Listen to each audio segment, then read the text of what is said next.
Welcome to another In Wheel Time podcast.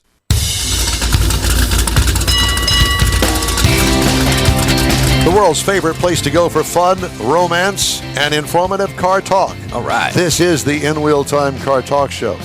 The romance comes in the cars. I was wondering about that. You love your car. Yes, that's it. I knew that. Made you think, though, huh? Yeah. Did. Okay. Just ahead, journalist Sue Mead talks about soft roading. Uh-oh. What? Later, Wow. Jeff has the racing calendar. Mars has This Week in Auto History, and I'll get you caught up on some of the stories making Automotive News headlines this week. Howdy, along with Mike Out of This World Mars. We always need more Jeff Zekin. I'm Don Armstrong. Glad you could join us on this Saturday for our live broadcast. If you're listening on a podcast or something other than between 10 a.m. and 12 noon on Saturday, you are listening to a pre-recorded show. And this particular date today is 9/14/24. That's right. So there you go. Just to make sure everybody's on the same page. Okay. We ain't trying to fool nobody, kind of like that guy who worked at that car dealership. Day late and a dollar short. Yeah, exactly. Well, look who's joining us. Oh, my God. It's Sue Mead, ladies and gentlemen. Sue, you look great. I haven't talked to you or seen you in years, but it's great to have you on the show today. Thank you, guys. It's so nice to be back. I think one of the last shows that I did with you was when I was in Saudi Arabia, but I'm home today in Williamstown, Massachusetts, which feels great. It's been a really busy year car-wise. Well, I sure am glad that you're home because, you need to run the vacuum cleaner and do a little dusting and, some home stuff for a while. Feed the fish. Mow the grass. Oh, wait a minute. I just heard you talk about romance in cars, and my romance in cars is going off-road in them. And what happens there stays there. I actually just love off-roading, and you guys know that. I've had some fun times doing that this year, both in the U.S. and even in China, which we'll talk about another time. But I'm so excited to be back with you guys. Well, it's great to have you with us. And Sue is a well-versed auto journalist, racer, off-roader. She is everything. She is the living car goddess right there. Yep. She is. People want to be her. You're making me feel so good as I turn 74 this week. Let's not even talk about that. we're not talking about it. Listen, guys, I'm so happy to be here. You're catching up to Don. Yeah, that's it. I'm still working. So I know, and I enjoy what I do here. I enjoy being on the road and driving some new cars. I just drove 3 versions of the Hyundai vehicles with the XRT trim and saw a 4th version unveiled, and it was really fun. I love Hyundai vehicles because of the warranty and the 3 years unlimited maintenance and roadside support, but this new XRT trim just floats my boat. Where did you go to drive those? Good question. In the mountains out of Santa Barbara. We stayed in Los Olivos. Oh, God. Yeah, you've been there, obviously. But the nice part about it was that there are some good driving roads without much traffic. And that's what you need to do if you fly into Santa Barbara or Santa Monica. You need to get away from the traffic. You didn't run into any fires out there? No. I saw some from the air, but no, I was fortunate. Good. So we talk about soft roading, a term that you came up with. Define that for us. Well, I've noticed, Mike and I had a conversation about this the other day. I've noticed that over the last couple of years, especially, more and more manufacturers are building models that have a trim that they're advertising can go overlanding or off-road. And the truth is that 90% of them are really what I like to call soft roaders. They can go on a light dirt trail or for some light backcountry use. So many manufacturers have made these vehicles and are touting them because it's such a popular end of the driving culture right now. I think there are a few folks who like to look like they're doing that, but many do. And I'm really excited about that as an off-roader myself. I'm also really touting that folks who do it still should pay attention to the rules of letting someone know where they are, having good safety equipment and food and water and supplies in the vehicle. Because I don't like to think of folks saying, well, I've got an extra tough bumper and I can or cannot put a winch on it, and I've got some rubberized seats. I'm just going to go off-roading today. So that's why I like to call it soft-roading. Yeah, I think that's a good term. You know, it's funny. I didn't know that you were going to talk about this, and I was thinking everybody nowadays, and I mean that loosely, but the majority of cars that are sold are SUVs. And they're sport utility vehicles, meaning in my age group and yours, that they could go off-road. And the majority of vehicles coming out of the factories today are not really capable of going off-road. They may look like they are, but they're really not set up to do it. I mean, okay, it may have four-wheel drive, but it doesn't have a transfer case. It doesn't have low gear. You can't do the things that you can, let's say, for instance, in a Jeep Wrangler. I mean, a full off-road Jeep Wrangler is going to cost you quite a bit of money, but, you know, it's one of those deals where you really have to be specific into what you define as off-road as opposed to your next-door neighbor that, I'm going to go off-roading in my SUV. It's what it's for. And it's it's not really that set up to do that. Exactly. I started thinking about this before we went on air, and I thought, what are some of the things that are really important to real off-roading? And ground clearance is a big one. Good tires is another. And having gearing, as you said, a low-range set of gears. But what impressed me about this, there are two things that impressed me about the XRT trim on the Hyundai vehicles the other day, which started the conversation with Mike Mars, and that is not only did Hyundai put it on their Santa Fe that was new this year, the 2025 Santa Fe, but they just added it as a trim level for the Tucson. So the Santa Fe is a three-row vehicle, as you know, full size. And the sort of mid-size to full size, we straddle categories. The Tucson is more of a compact to mid-size SUV.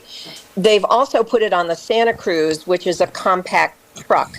And now one of the most fascinating elements of being on the program was seeing that they have added this trim to the Ioniq 5, which with this trim on it, I saw that one of my journalist friends called it having the potential to be a hot hatch. And it reminded me of driving the Mustang Mach-E with a rally trim on it.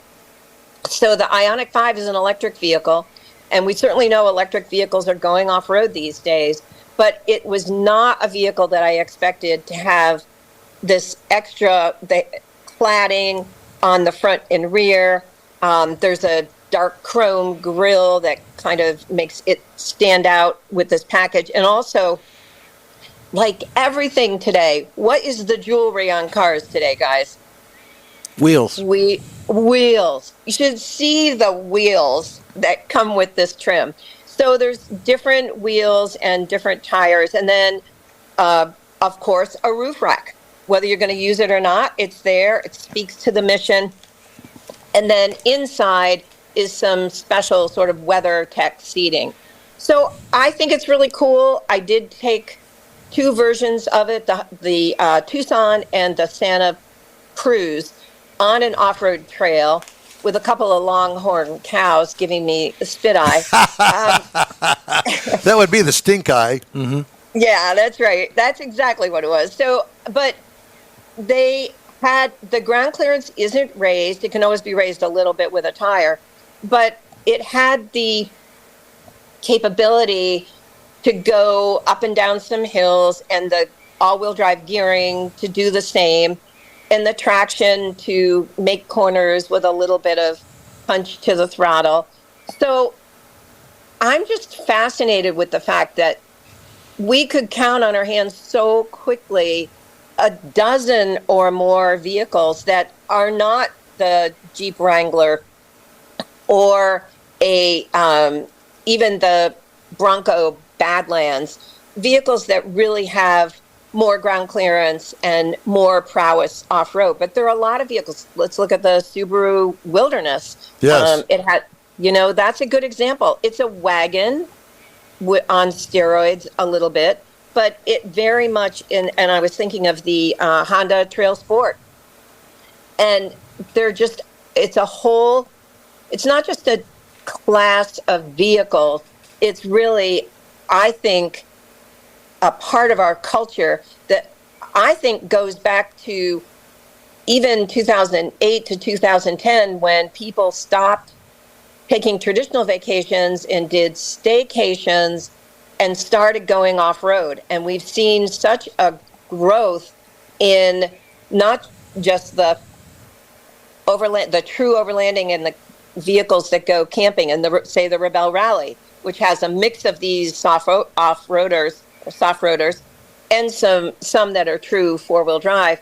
But we've seen so much of this, and I think it's great, but it's become, in the case of Hyundai, it's become a whole, a trim package that's added to 5 of their vehicles now. So it's very interesting to see what that says about the car culture today. And when Mike and I were talking about it, we both said, and he said first, I think, what's next? I don't know, but what I know is that this is really big now.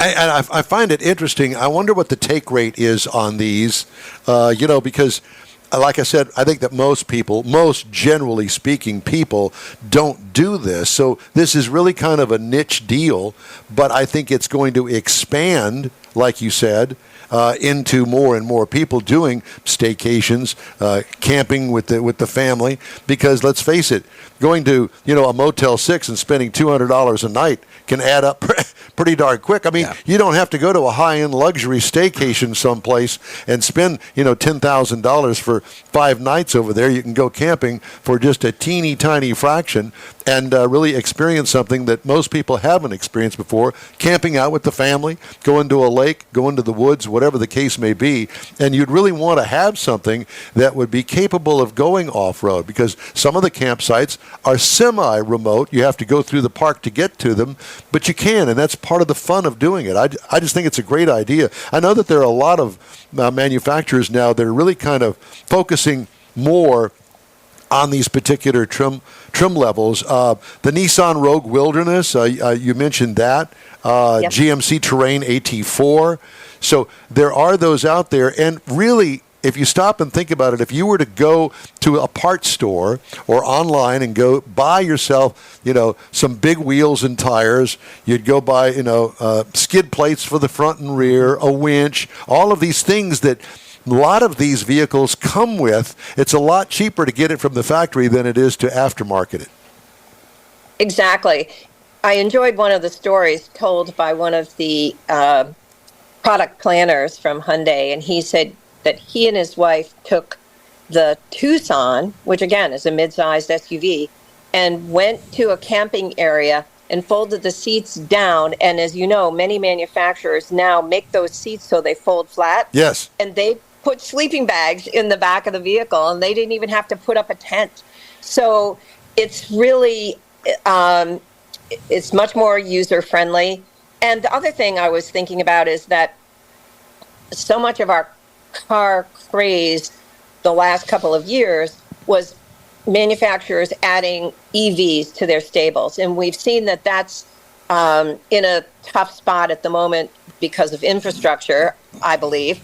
But the manufacturers couldn't get away without having an EV. And I feel that it's the same thing now with these soft rotors or a more aggressive trim, that to be a viable manufacturer in today's world, and as you said, the majority of the market is SUV and trucks by far. And so if you don't have something that fits this category, you're kind of behind the 8 ball. The full flat seats, that was something I believe that was a Rambler staple way back in the day, and you wouldn't be allowed by the girl's dad to take that car to the drive-in. But I tell you, I had some good times in the back of a Suburban one time. Well, the front with seats no folded seats flat. in the back. No seats in the back. It was back in the day when you took the third row out and the second row did fold flat. So it made for, a 4x8 sheet of plywood. Okay, we'll go with that. But the Rambler, it was the front seats that the back folded down. Yeah. Not the other way around. Whatever. Yeah. The whole thing turned into a big damn bed. Exactly. You're so funny. Yeah. Not that you don't know anything about that, Sue Mead. Do you know how many times I have slept in the second seat of a vehicle, especially on my Camel Trophies, when at 2 in the morning or 4 in the morning, mud covered, I was too tired to put up my tent, and I'd say to the guys, I might be the only one that will fit across the seat of the Discovery. I've called it. But I was just in Alaska on a 4-wheel drive trip, and I was with my good friend Ken Cameron, who's a 4-wheel drive expert and travels the world doing extreme 4-wheel drive training. And I set up a trip to show him the wilds of Alaska, and he and his son and I landed up really late at night. It was about midnight, pulling into a place to camp, and they had a 2-person tent, which was just fine for me because there were bear. And I said, guess who's got the back seat? And we were in a older 4-wheel drive Land Cruiser. But yeah, that's all I'm going to say about my back seat. I got you. And I have to ask you before we let you go, do you know the Lilienthals? I was thinking the same thing, Don. Do you know the Lilienthals? I know the Lilienthals and just admire them so greatly. They were on a Subaru trip in Connecticut. Yes, yeah. And they decided they wanted to go through all the New England states because they've been trying to knock off every state. So they came to my house with Oregon wine, and we had the time of our life, and I showed them all my race suits and my Dakar trophy, and they are trophy winners. They have just done so much with the Alcan, and now their European trip with the electric Volkswagen ID. Yep. So I admire them greatly. We had them on a couple of weeks ago, and they're always fun. We've been with them, when they both had real jobs, and that's where we started with them. And it kind of like you, old friends, and it's just great to have you on the show with us and talk. And what is your next adventure, Sue?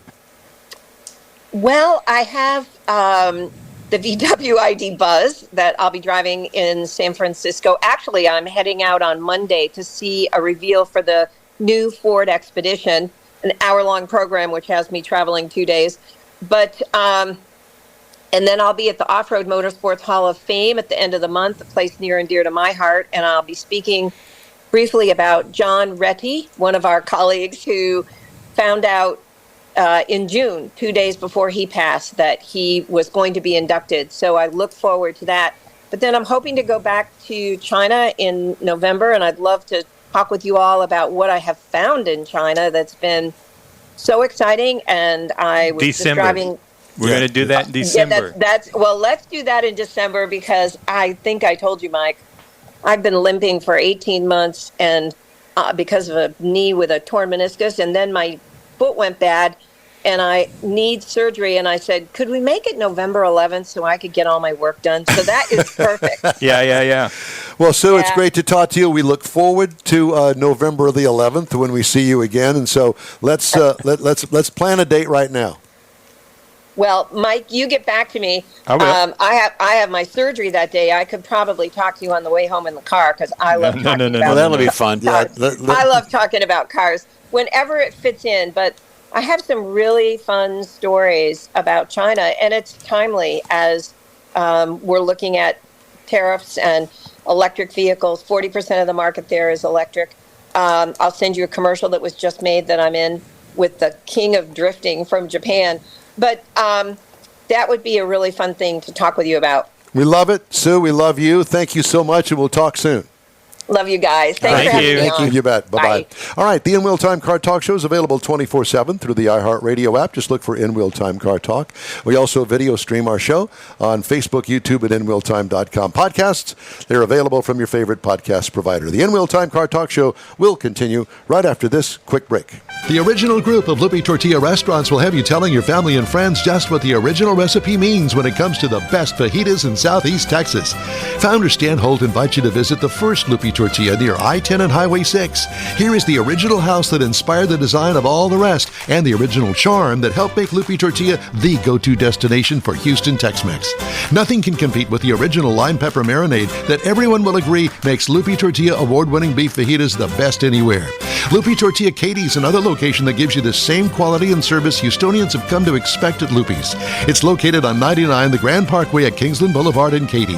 Find yourself in Aggieland? Head to the Lupi Tortilla in College Station. Located just around the corner from Kyle Field, it's a great place to enjoy those famous frozen margaritas before or after the game. Going to Louisiana, the Lupi Tortilla in Beaumont is on I-10, so you can't miss it. The original group of Lupi Tortilla restaurants has the best Tex-Mex anywhere, and you're invited anytime. Your car is a direct reflection of you, so don't be satisfied with color fade or a dingy, dull appearance. Get rid of those terrible automated car wash scratches. Gulf Coast Auto Shield is your Save the Paint company. John Gray and his team of detailing experts can help your cars finish without a full repaint.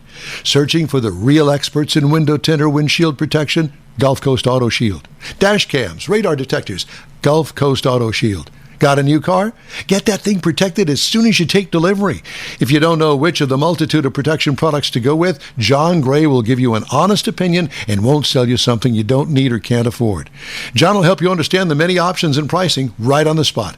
He's your guy to have your ride looking its best and protected too. See the state-of-the-art shop yourself. Free tours anytime.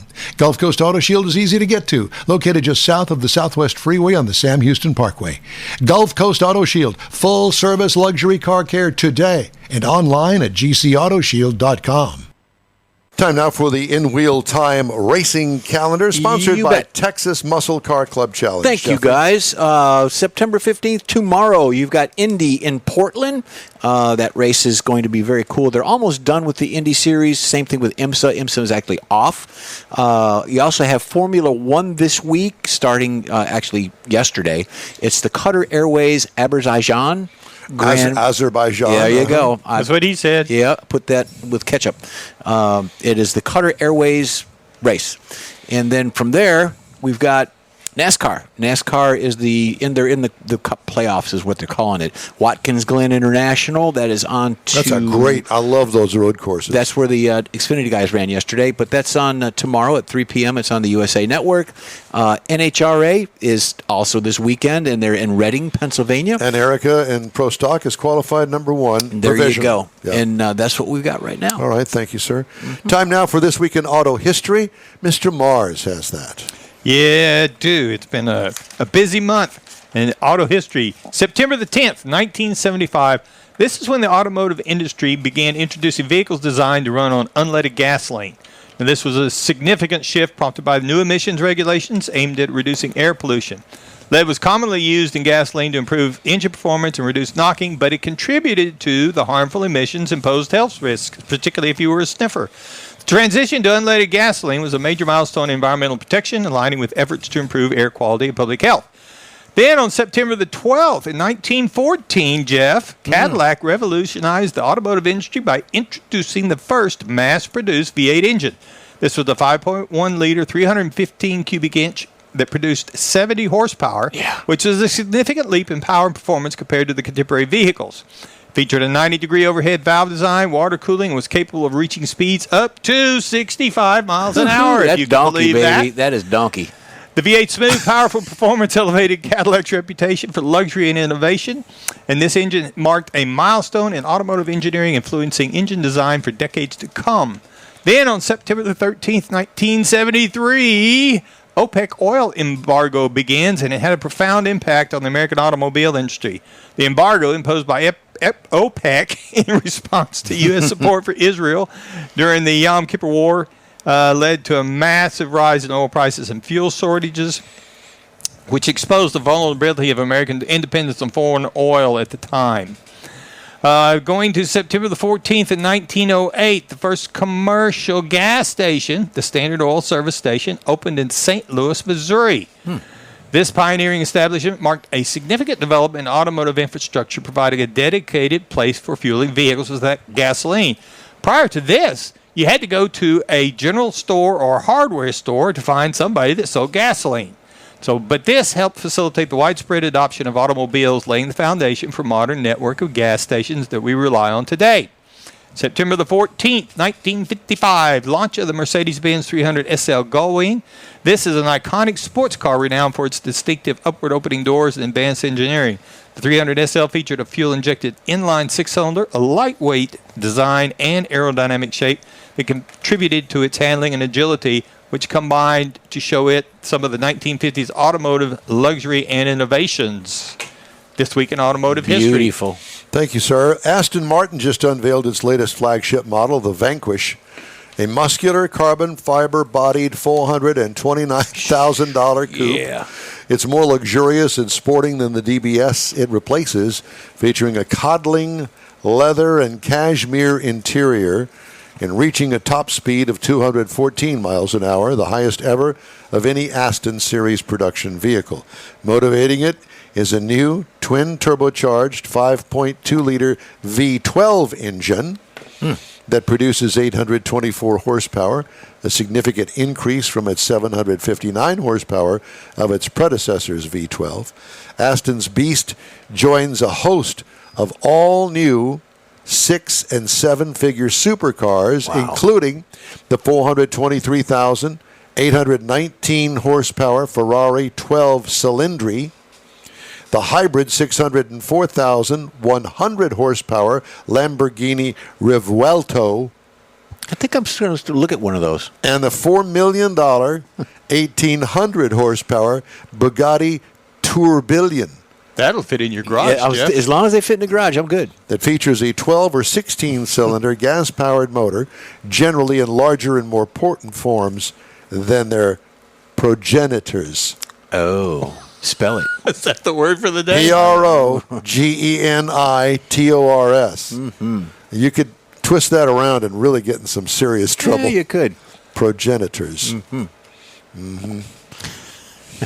I'm not going to go any further than that. The In-Wheel Time Car Talk Show will continue after this quick break. Pro-Am Auto Accessories has been serving Houston's auto enthusiasts since 1984, providing world-class products for sports cars, European sedans, and American muscle. Pro-Am is known as the place to go to find exclusive and hard-to-find parts and accessories. Pro-Am is one of the very first distributors in the USA for brands such as Recaro, Redline, Momo, Corbo, and Simpson. Located in the heart of Houston's premier retail and service corridor, the Galleria area, Pro-Am's walk-in storefront includes an 8,000-square-foot warehouse, showroom, and installation bays. Pro-Am not only sells parts and accessories, but also offers installation and service. Pro-Am is now reaching a worldwide audience through Pro-Am.com, taking its local reputation to the rest of the world. At Pro-Am Auto, you'll be dealing with a small group of professionals who truly want to help you with your automotive needs. If you don't see what you're looking for on the website, call and Pro-Am will lend you a hand. Pro-Am Auto, 6125 Richmond at Green Ridge in Houston's Galleria area. Call them at 713-781-7755. The In-Wheel Time Fall Tour begins Saturday, September 28th at Woody's 6th Annual Waterfront Rod and Custom Car Show. There'll be awards for Best Truck, Rat Rod, Import, Paint, Engine, Interior, and Best of Show. It happens at the Topwater Grill in San Leon, Texas, where the backdrop of Galveston Bay will be one for your car scrapbook. Registration is $30 per car on site. Visitors are free 8 to 4, Saturday, September 28th. It's Woody's 6th Annual Waterfront Rod and Custom Car Show at Topwater Grill in San Leon, Texas. Well, that's all for this week's In-Wheel Time Car Talk Show. Be sure and check out our website, inwheeltime.com. Follow us on Facebook. Give us a like. Tell your friends, car friends about us. And share our stuff, your friends too. We'll keep you connected to all things automotive all week long. The Love Line is open and can be reached at info@inwheeltime.com. We like car pics, so send us some of your car with a description and any info you want us to include, and we'll feature it on a future show. You bet. When you're looking for award-winning car talk, you can find it on the In-Wheel Time Car Talk Show 24/7 on the iHeartRadio app. Grab a podcast anytime from your favorite podcast provider. We live stream this show on Facebook, YouTube, and inwheeltime.com every Saturday from 10 to noon Central Time. The In-Wheel Time video technical director is We Need More Jeff Zekin. The booking agent, video editor, and people finder Mike Out of This World Mars, and chief engineer David Ainsley. I'm Don Armstrong. And condolences go out today to the mother of Monty the Singing Donkey, Pinky. We know and bear your loss with you, and we hope that things will get better for you. Yeah. And we hope that you'll join us next week here on the In-Wheel Time Car Talk Show. Saturday, that would be September the 21st already, Yeah, from how about 10 that? to noon Central Time on all of our In-Wheel Time Car Talk outlets. Be safe out there and have a great weekend.